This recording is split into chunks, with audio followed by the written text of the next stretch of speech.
Corona पीड़ित परिवारों के लिए होम आइसोलेशन किट का ऊर्जा मंत्री चौधरी सुखराम ने किया वितरण। कहा वैक्सीनेशन के लिए किसी के भ्रम में न आए। बद्रीपुर चौक में यूको बैंक से चोर चेकबुक लेकर हुआ फरार। यूको बैंक में पूछताछ के लिए संदिग्ध व्यक्ति को किया पुलिस ने गिरफ्तार। पहुंचा वन विभाग की टोका के जंगलों में दबिश। अवैध शराब की 4 भट्टियां की नष्ट। खुद को टीवी चैनल का पत्रकार बताते हुए ढाबा मालिक को कर रहा था ब्लैकमेल। सीसीटीवी में कैद थी तस्वीर तो पत्रकार को पुलिस ने किया गिरफ्तार। औंध क्षेत्र में 2 गुटों में मारपीट का मामला आया सामने। दोनों पक्षों से एफआईआर दर्ज। रास्ते में गाड़ी से उतरकर किया हमला। सरकार कोविड के लिए पूरी तरह से ही सजग। विधानसभा अध्यक्ष ने अस्पतालों को दिए oxygen concentrator. Indian coffee house पर छाया कोरोना का संकट। कर्मियों को 1 साल से नहीं मिली सैलरी।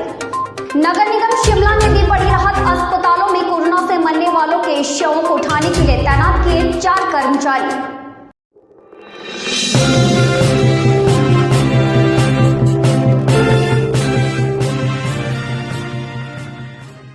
और समाचार अब विस्तार से।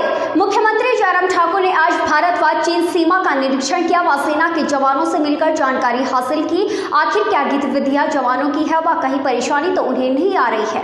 उन्होंने मीडिया से रूबरू होते हुए कहा कि पूरा देश कोरोना से जूझ रहा है। जयराम ठाकुर ने कहा कि अन्य राज्यों की अपेक्षा गत सप्ताह से कोविड मामलों में गिरावट भी आई है, लेकिन बढ़ रही मृत्यु दर एक चिंता का विषय बन रही है। आज ऊर्जा मंत्री चौधरी सुखराम ने पीडब्ल्यूडी रेस्ट हाउस में कोरोना पीड़ित परिवारों के लिए होम आइसोलेशन किटों का वितरण किया। उन्होंने मीडिया के माध्यम से लोगों से अपील की, जिस व्यक्ति को कोरोना के लक्षण आए हैं वह अपना कोरोना टेस्ट अवश्य करवाएं व पीड़ित होने पर चिकित्सकों की सलाह लें। वहीं चौधरी सुखराम ने कहा कि वैक्सीनेशन से न डरे व अपनी बारी आने पर टीका अवश्य लगाएं। अभी तक जिला सिरमौर में 28,000 क्विंटल गेहूं परचेज हो चुकी है और लगभग 10,000 क्विंटल गेहूं और परचेज करने का भी टारगेट है, जिनकी रजिस्ट्रेशन।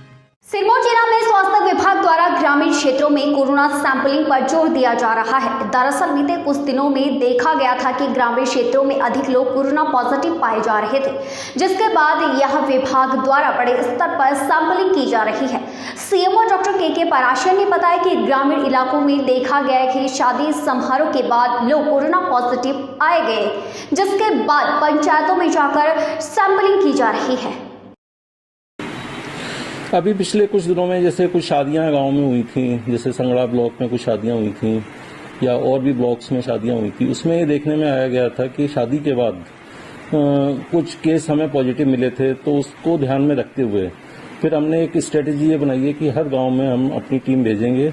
एक हमारे पास मोबाइल मेडिकल यूनिट की टीम, एक गाड़ी है जो गाँव में जाती है और टेस्ट करती है। इसके अलावा ब्लॉक लेवल पे 2-2 टीमें हमने बनाई हुई हैं। तो हमें जहाँ से भी पता लगता है कि कोई किसी एरिया में पॉजिटिव केस 2 या 4 निकले हैं, तो हम उस पूरे गांव की सैंपलिंग करने की कोशिश करते हैं और इसमें वीडियो के माध्यम से हम उस पंचायत में पहले से ही इन्फॉर्म कर देते हैं कि भाई आपकी जो सैंपलिंग के लोग हैं वो। पावटा साहिब के बद्रीपुर चौक में यूको बैंक की शाखा में चोर चेक लेकर फरार हो गया। चोर बैंक के ताले तोड़कर अंदर घुस गया। वहीं स्थानीय लोगों ने बैंक में ताला टूटने की खबर बैंक मैनेजर व पुलिस को दी। वहीं डीएसपी वीर बहादुर द्वारा बैंक में लगे सीसीटीवी फुटेज की जांच भी की गई। वहीं एक संदिग्ध को पूछताछ के लिए गिरफ्तार भी किया गया। बीच शहर में बैंक होने के बावजूद भी चोरों के हौसले इतने बुलंद है कि चोरी की वारदात को तक अंजाम दे रही है। हालांकि रात को चोर के हाथ सिर्फ चेक ही लगे हैं। करसोग उपमंडल में कार्यरत स्वास्थ्य विभाग के कर्मियों ने गजब की मिसाल पेश की है। कठिन भौगोलिक परिस्थितियों में सड़क सुविधा से महरूम ग्राम पंचायत सत्तेयोला में बुजुर्ग व असमर्थ लोगों को कोरोना वायरस की रोकथाम के टीके लगाए जा रहे हैं। खतरों के खिलाड़ी बन वैक्सीन लगाने पहुंची स्वास्थ्य विभाग की टीम में pharmacist Ramesh Verma, female health workers कला ठाकुर व याचना शामिल थे। सत्तेयोला में सड़क का निर्माण कार्य चला हुआ है, इसके कारण रास्ता भी क्षतिग्रस्त हुआ है। वहीं रास्ता पार करने के लिए स्वास्थ्य विभाग के कर्मी जेसीबी की बकेट में बैठे व टीकाकरण केंद्र तक पहुंचे। और लौटते हैं एक छोटे से ब्रेक के बाद।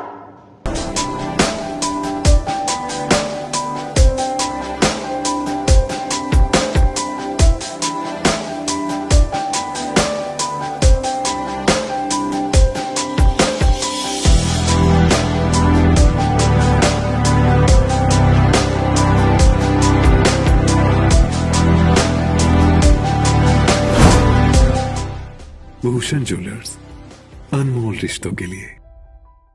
ब्रेक के बाद स्वागत है। राजधानी शिमला का इंडियन कॉफी हाउस पूरी दुनिया में अलग ही पहचान रखता है। भारत के प्रधानमंत्री सहित कई बड़ी हस्तियां यहां पर कॉफी का आनंद ले चुकी है। यहां तक प्रधानमंत्री नरेंद्र मोदी भी कॉफी हाउस के दीवाने हैं। कोरोना काल के चलते इंडियन कॉफी हाउस बंद होने की कगार पर पहुंच गया है। कॉफी हाउस के मैनेजर आत्मा राम ने बताया कि इंडियन कॉफी हाउस खाली पड़ा हुआ है। सरकार ने भले ही रेस्टोरेंट खोलने में ढील तो दे रखी है, लेकिन ग्राहक तक नहीं पहुंच रहे हैं। एक मूवमेंट है कॉफ़ी हाउस में। जितना भी कॉफ़ी हाउस शिमला की सबसे बड़ी अड्डेबाजी की जगह है और यहाँ से सारा मतलब आपके जर्नलिस्ट, पॉलिटिशियन, ब्यूरोक्रेट्स, हर आदमी यहाँ से मतलब एक तरह का ये पॉलिसी मेकिंग का एक इंस्टीट्यूशन है। ये जो ये बोल रहे हैं कि भाई ये बंद हो रहा है, ये हो रहा है, ये ऐसा कुछ नहीं है। शिमला कॉफ़ी हाउस के पास आज भी कम से कम 10 करोड़ के सेट से 10 करोड़ के सेट से अंदर ऑक्यूपेंसी देखिए आप। हम लेकिन पानी, गार्बेज ये सारा डील है, तो काफ़ी मुश्किल में है कॉफ़ी हाउस का स्थिति आज की डेट में। अभी काफ़ी लॉस में जा रहा है और ये बीमारी की वजह से हुआ। इससे पहले हमारे को ऐसी कोई दिक्कत नहीं थी, लेकिन 2020 मार्च के बाद हमारी स्थिति काफ़ी नाजुक है। आज की डेट में कहें हम तो बहुत ही बुरा हाल है हम। भाजपा प्रदेश महामंत्री त्रिलोक जम्वाल ने कांग्रेस प्रदेश अध्यक्ष को करारा जवाब देते हुए कहा कि कांग्रेस इस संकट काल के समय केवल राजनीति कर रही है और प्रदेश की सरकार के ऊपर बेबुनियाद आरोप लगा रही है। उन्होंने कहा कि केंद्र सरकार व हिमाचल सरकार ने इस महामारी से लड़ने के लिए बेहतरीन कदम उठाए हैं। कांग्रेस का जब खुद का शासन चल रहा था तब तो वह हिमाचल प्रदेश में वेंटिलेटर तक न लगा पाई और अभी हाल ही में हिमाचल प्रदेश में 54 वेंटिलेटर थे जो अब बढ़कर 650 हो गए हैं। क्या कांग्रेस को ये नहीं दिखता है? प्रदेश के यशस्वी मुख्यमंत्री श्री जयराम ठाकुर जी ने कोरोना महामारी की इस दूसरी वेव में पूरी कमान को स्वयं अपने हाथ में लिया और इसका एनालाइज करने के लिए उन्होंने पूरे प्रदेश के 12 के 12 जिलों का प्रवास भी किया। प्रत्येक हॉस्पिटल की वास्तविक स्थिति क्या है, वहां किस चीज की जरूरत है, इसको एनालाइज किया। उसके उपरांत जहां जो करने की आवश्यकता थी वो किया। जैसे मैं आप लोगों के समक्ष ये भी बताना चाहता हूं कि हिमाचल प्रदेश में आज तक ये पूर्व केंद्रीय मंत्री चंद्रेश कुमारी ने कहा कि कोई ऐसा परिवार नहीं है जो इस महामारी की चपेट में न आया हो। कई ने तो अपनों को भी खोया है और ऐसे में सरकार व हमारी जिम्मेदारी बनती है कि जितनी मदद इस दौर में कर सकते हैं खुलकर करें। उन्होंने जिला प्रशासन को 15,000 मेडिकल किट भी भेंट की है। चंद्रेश कुमारी ने कहा कि उन्होंने अपने बेटे से आग्रह किया था कि महामारी के इस दौर में मदद मुहैया करवाए, लेकिन वह कांगड़ा से हैं तो पहले उन्होंने कांगड़ा के लोगों के लिए राहत सामग्री भेजी है। डेयर को भी खोया है, उनके साथ मेरा पूरा दिल से दुख जायज़ कर रही हूँ। और आज हमारी जिम्मेवारी सरकार की तो है ही और अफसरान की भी है, डॉक्टरों की भी है, पर हमारी सबकी जिम्मेवारी है कि हम इस महामारी में जितना भी मदद कर सकें कर सकें। 23 मई को केंद्र सरकार के 7 वर्ष पूरे होने के अवसर पर सेवा ही संकल्प की धारणा को आगे बढ़ाते हुए आज भाजपा जिला अध्यक्ष रवि मेहता ने शोखी में कोरोना से लड़ने के लिए पंचायत प्रतिनिधियों को पीपीए किट, सैनिटाइजर व अन्य उपकरण अपनी ओर से भेंट किए। उन्होंने कहा कि शोधी में जो सेवा का कार्य किया जा रहा है वह संपूर्ण भारतवर्ष में भाजपा 1 साल से अधिक समय से कर रही है। रवि मेहता का यह भी कहना है कि भाजपा की सक्रिय भूमिका को देखते हुए देश भर में अन्य संगठन भी प्रेरणा लेकर कोरोना के खिलाफ मानवता की सेवा में लगे हुए हैं।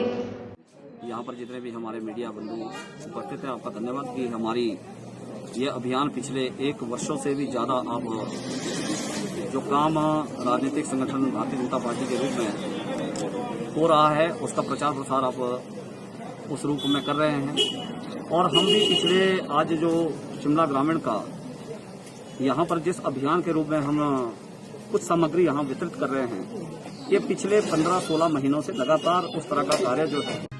कोरोना महामारी के दौर में नगर निगम शिमला ने शहर वासियों को बड़ी राहत दी है, जहां शहर में कारोबारियों को कूड़े के बिलों पर सरचार्ज न लगाने का फैसला लिया है, तो वहीं कोरोना वायरस से अस्पतालों में मरने वाले मरीजों का दाह संस्कार करने के लिए 4 कर्मचारी तैनात किए हैं, जिन्हें एमसी शिमला 2,000 रुपए प्रतिशत देगी। वर्चुअल माध्यम से एमसी शिमला मेयर शल्य कौंडल ने कहा कि कोरोना वायरस के चलते इस बार नगर निगम की मासिक बैठक वर्चुअल माध्यम से की गई, जिसमें कोरोना महामारी के दौरान एमसी द्वारा किए जाने वाले कार्यों की समीक्षा भी की गई। साधारण बैठक थी जो ऑनलाइन हुई, जिसमें सारे हमारे पार्षद भी जुड़े थे और हमारे डेवलपमेंट मंत्री भी इसमें जुड़े थे। और आज हमारे पास एजेंडा सिर्फ छोटा सा एजेंडा था, जिसमें 3 आइटम थी। एक ये था कि जो हम लोगों को कूड़े के बिल भेज रहे हैं, इसमें हम जो है जब तक लॉकडाउन रहेगा तब तक हम सरचार्ज नहीं लेंगे। दूसरा एक हमारा ये होता था कि जो लाल पानी में देश प्रदेश की तमाम बड़ी खबरों को देखने के लिए यंग वार्ता न्यूज के फेसबुक पेज, इंस्टाग्राम और यूट्यूब चैनल को फॉलो और सब्सक्राइब कर बेल आइकन दबाना ना भूलें। इसके साथ ही तमाम बड़ी खबरों से जुड़ने के लिए यंग वार्ता न्यूज की www.yangwarta.com वेबसाइट पर विजिट करना ना भूलें। और आज के लिए फिलहाल इतना ही।